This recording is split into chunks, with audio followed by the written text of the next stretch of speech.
Si les attentats ne représentent plus une surprise, la majorité des Français ne comprend pas l'origine de cette violence. Alors, comment l'analyser? Comment décrypter ce terrorisme? Comment expliquer le 13 novembre et tous les attentats qui ont frappé la France depuis l'affaire Mera jusqu'à ceux de l'été 2016? Pour mieux expliquer ces choses complexes, pour mieux raconter les problèmes de ce monde musulman constitué de deux grandes branches, la minorité des 15% de chiites et les 85% de sunnites qui forment la majorité, nous avons fait appel à un confrère, Adel Gastel. Il est journaliste et dessinateur.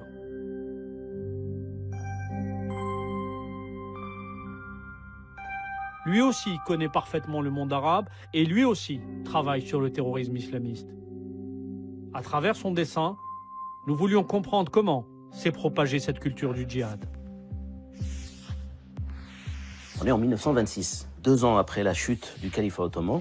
La famille Saoud, issue des tribus bédouines et soutenue par la Grande-Bretagne, contrôle les lieux saints de l'islam et crée donc l'Arabie saoudite.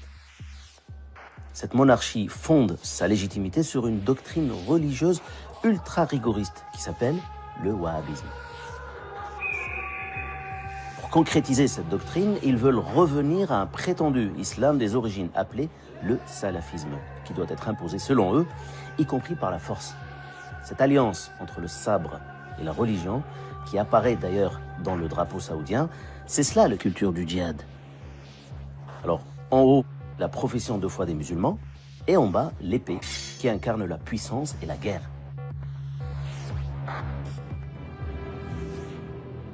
C'est dire que cette violence islamiste que le monde subit aujourd'hui a une histoire et de profondes racines idéologiques.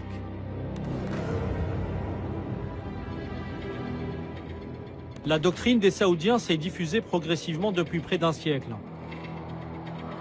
Elle cherche à transformer la religion en un projet de société. Et ce projet de société s'impose selon cette même doctrine, y compris par la violence. Le djihad, cette prétendue guerre sainte, occupe donc une place primordiale dans la fameuse idéologie salafiste. Le dogme djihadiste, c'est-à-dire réaliser par les armes le royaume de Dieu sur terre.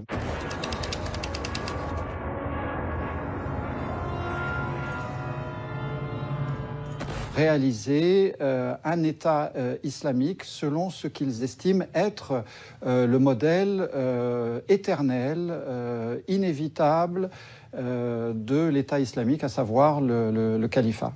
C'est également lié à une idéologie qui était très minoritaire en Arabie, dans la péninsule arabique, et c'est l'origine du pouvoir saoudien.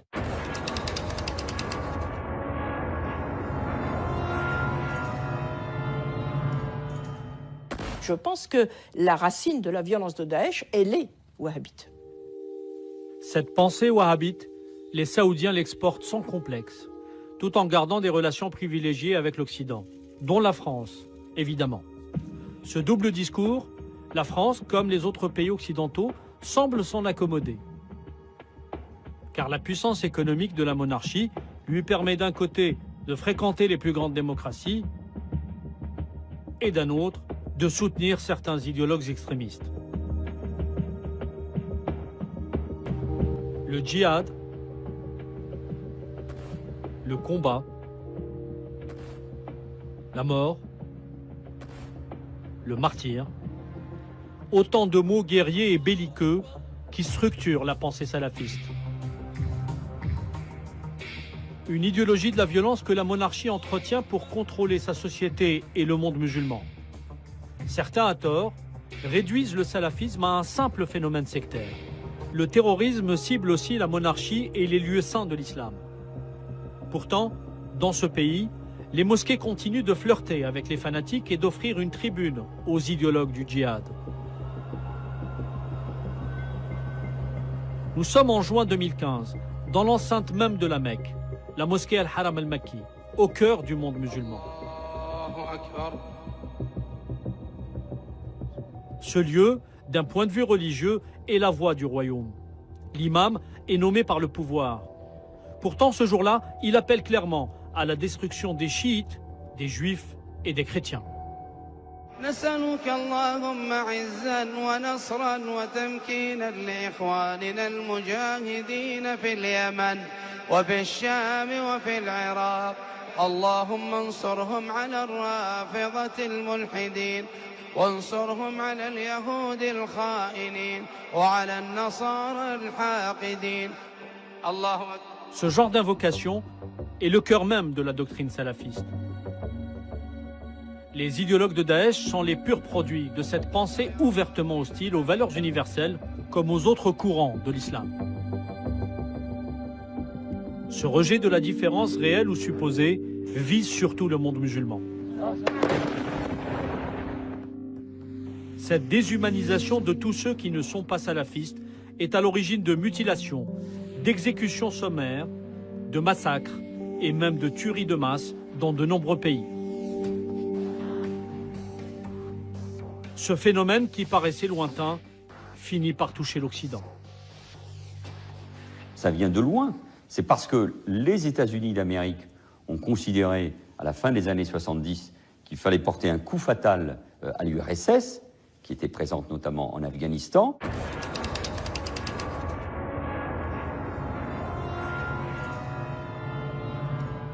C'est à partir de ce moment-là qu'on a décidé de soutenir toute une série de mouvements, parfois venant d'Arabie Saoudite, pour faire tomber l'URSS. Cette alliance historique de l'Occident avec le diable coûte aujourd'hui très cher. En 40 ans, le terrorisme islamiste a fait plusieurs centaines de milliers de victimes dans le monde. Pour s'en convaincre, il n'y a qu'à voir. À partir de la fin des années 70, tous les conflits ou presque prennent une teinte salafiste. L'Afghanistan des années 80 d'abord, 10 ans plus tard l'Algérie, puis la Tchétchénie, la Bosnie. Dans les années 2000, Al-Qaïda au Sahel, ensuite la Somalie, le Nigeria, le Yémen, la Libye.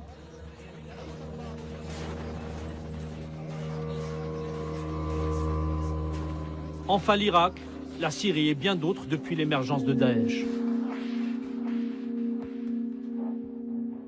Ces tueurs, répartis à travers le monde, sont prêts pour la guerre totale. Toujours au nom de cette idéologie exportée par l'Arabie Saoudite. Depuis longtemps, ceux qui se laissent endoctriner par cette pensée extrémiste sont aussi des Européens convertis. Séduits par cette idéologie totalitaire, ils s'approprient à leur tour le prêt-à-penser des islamistes. Et on est obligé aussi d'œuvrer pour restaurer un khilafat et afin que la parole d'Allah soit la plus élevée, Inch'Allah. Et ceux qui n'œuvrent pas pour ça, ils sont malheureusement dans le péché. Ils sont dans le péché. Voilà pourquoi il faut prendre très au sérieux ces vidéos de propagande qui continuent parfois de faire sourire. On y voit des personnes apparemment immatures et déstructurées. Même l'Arabie Saoudite. Ces images cachent en réalité leur détermination sans faille à soumettre le monde à leur diktat. La terre de la vie. Notre ennemi, c'est le salafisme de combat, le salafo-fascisme, le salafo-totalitarisme.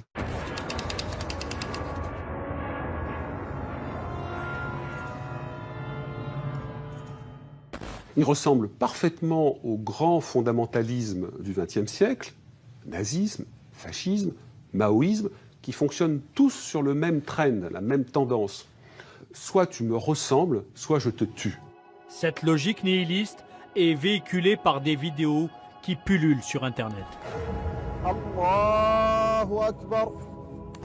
Daesh maîtrise la communication moderne, mythifier le passé, glorifier l'histoire d'un islam conquérant et exalter un prétendu esprit fraternel.